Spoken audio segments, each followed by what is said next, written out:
Good morning everyone! Hello, hello! Happy Sunday! Ayan, kakain na si Mama Tess. Ay, sarap ng ulam. Hello, hello sa inyong lahat. Oh, pritong isda. Ayun yung aking pinalengke. Oh. Pasensya na kayo sa boses ko ha. Medyo malat pa ako eh. Sausawan natin yung ano ba to? Kamatis. Naluloding ako.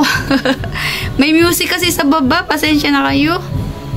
Kamatis na may sibuyas na may bagoong at saka naglaga ako ng talong at saka ito yung papait. Alam nyo ba yung papait? Shout out sa mga taga Ilocanos dyan. Alam nila yung papait. Parang ano, mapait din siya. Kaya nga papait eh. Parang dahon ng ampalaya din. Pero hindi siya dahon ng ampalaya ha. Ito oh, tingnan nyo yung dahon niya. Kakaiba yung dahon. Mapait daw yan eh.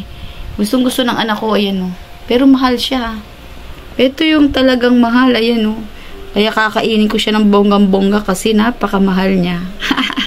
At isang platong kanin. Ayan. Ito yung lunch ni Mama Tess ngayong Sunday. Happy Sunday everyone. At syempre meron tayong dessert na saba. Oh, ayan. Nagsasaba si Mama Tess. Kasi mababa na yung potassium. Sumasakit na yung tuhod. Kailangan natin kumain ng banana. Hello, thank you so much for watching. See you sa next video. Please don't forget to like, share, and subscribe. Thank you so much. Happy Sunday, everyone. Love, love, love. Thank you. Bye.